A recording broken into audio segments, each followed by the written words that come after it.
In this video, I want to walk you through a pretty cool tool, especially if you're in elementary school.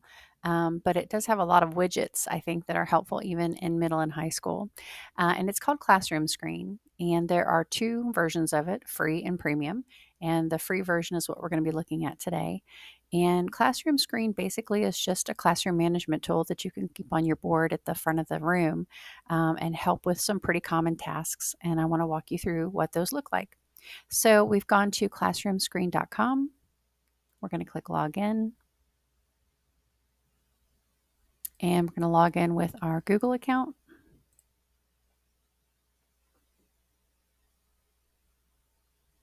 And now that we're here in our Classroomscreen homepage, I want to go ahead and start with nameless. Now, with the free version, you can only have 3 groups of nameless and less than 100 people. So while it is not ideal for middle and high, where we often have 110 to 130 students, um, you can keep those nameless on like a Google document. If you wanted to create a group randomizer and use it, there are ways around it where you could quickly copy and paste them in over and over again and then randomize. But as far as saving them permanently, you only get up to 3 class lists and up to, I think it's just under 100 students. So I've created one called Period 1, and I'm going to go back here to Home, and I'm going to create a new screen. All right. Now it will create a home screen for you based on the artwork available. However, you can create your own custom home screen if you want to, or you can just change what's there. So let's click on background, and I can choose one of these pre-made pictures, or I can come to background, and I could upload my own. So, and they do not save from session to session. But let's say, for example, I wanted to grab this one and set as background. There we go. So I can pick any picture I want. Now, because that's not the highest resolution, I'm going to go ahead and grab one of their background pictures, and I'll go ahead and choose that one. There we go. All right. As far as the most helpful tools, the first one I want to talk about is the randomizer. So I can click here. I can choose which list do I want to use. So I'm going to choose period 1. And then I just click on this, and it will randomize, and it will, if I want to call on somebody, it tells me who I'm going to call on. When I'm done using that tool, I can just hit the delete button and it takes it right back off. I can pull it right back up, hit randomizer again, hit it again, and then when I'm done, close it. All right, the next one I want to talk to you about is sound level. So in my classroom, I can set here what I want the max noise level to be. So if they're working in big groups, I might leave that pretty high up here. That way I can have an average amount of conversational voice noise going on in the classroom. But if I've asked them to work quietly at their desk, I may turn that down. Notice that that blue line comes down here or up here based on the noise level tolerance I've set. It also has a bell, which you heard ding just a minute ago, and it tells you how many times noise went above that level. Now, if I'm about to do something that's maybe a little bit louder, I can temporarily mute that to where it doesn't hear anything at all. And then when I'm done giving my instructions or I'm done doing whatever I need to do, I can turn it back on, and then it starts monitoring noise level again. So I'm going to move that back down just one more time. And as they're talking, you heard that ding.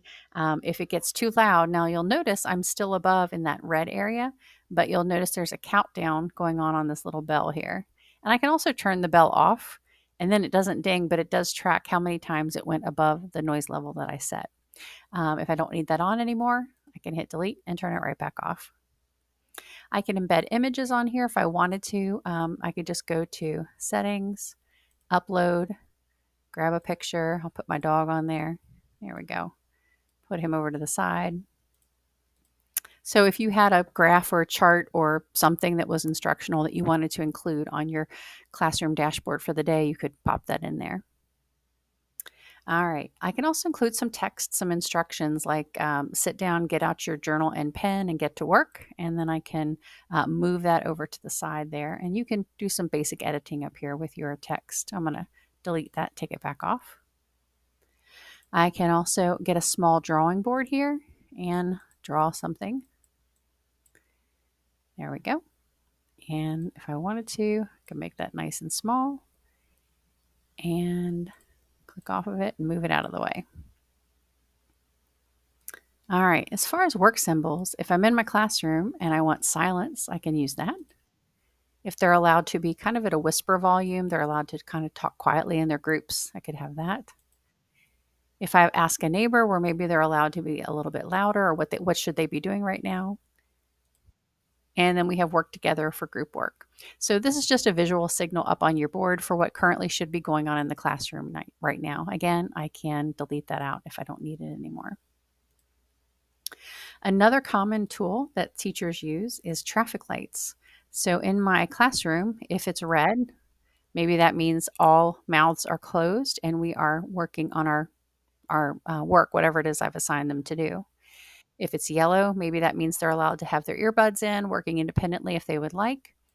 If it's green, maybe it's the last 4 minutes of class, everything's done, and I'm going to give them a little bit of free time.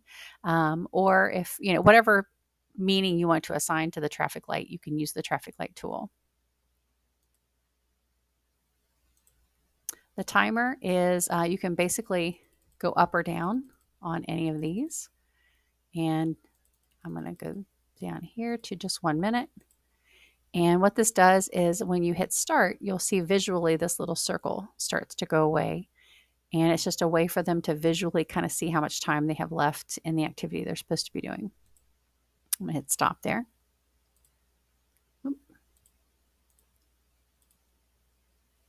And trash can. For clock, again, this is something I can just leave up as we're working.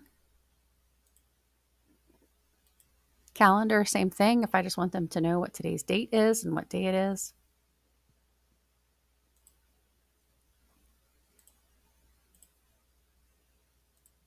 Dice. If I'm randomizing something or if I need numbers for a pretend roll, I can choose 2, 3, hit the dice, and just keep re-rolling for however many times I need to. If I'm working on math facts and I want them to basically do some type of algorithm where whatever they get, I want them to add a number. And so, they're going to, I have a column of numbers, and whatever I roll here, they're going to add 4 to that number. Now I want them to add 3 to that number. Or I could have them subtract 6. I could also give them 2 numbers and determine by roll of the die what function I want them to do. So I want you to add the 2 numbers. I want you to divide the 2 numbers. And then down here, we can do a color roll and different die. Guess if you're playing D&D in the classroom. All right, I'm going to close that out. All right, embed is not something we're going to cover in this little tutorial. It is something you can do. You can embed different features, but it's a little more complicated than what I wanted to cover in this particular video. Group maker. So let's say, for example, I've decided I'm going to do an activity and I want to create groups.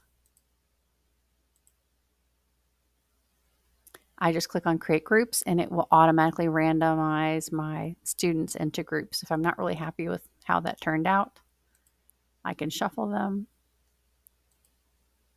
can change their color.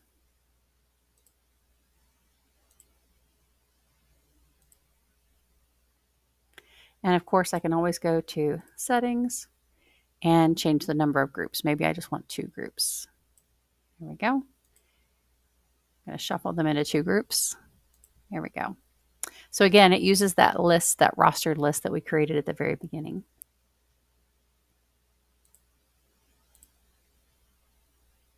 All right, stopwatch kind of works like the timer that I set before. It basically just runs down a clock.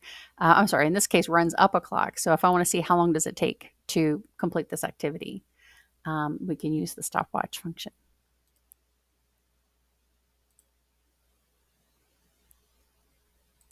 video. If I have a YouTube video I would like to embed, I can put that here. So let's say, for example, I have a YouTube video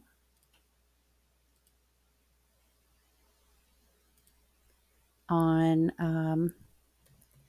adding two numbers. All right, so I found this video. I have this video. I want to put this into my classroom screen for the day. I can grab that link, go back to classroom screen, paste that in there, and play video.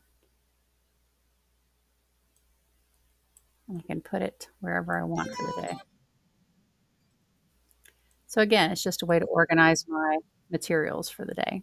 Okay, back over here.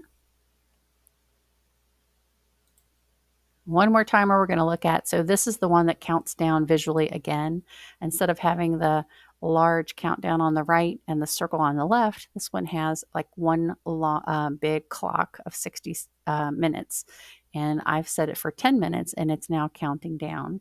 And it's kind of hard to see, but if you were to zoom in, you'll be able to see this blue triangle start to get smaller and smaller and smaller as they get closer to the end of their time. All right. So that covers kind of the main widgets or features of classroomscreen.com. Again, with the free version, you can have up to 3 lists of students built in, but you can always create like a Google Doc with all of your rosters in it and quickly copy and paste for things like randomizing and group making. And then all of the other widgets, like I really like the noise level one or the traffic light, just as a visual reminder to the front of the room about what they should be doing or what their noise level should be at the time. And I find it to be a very helpful tool, so I thought I would share.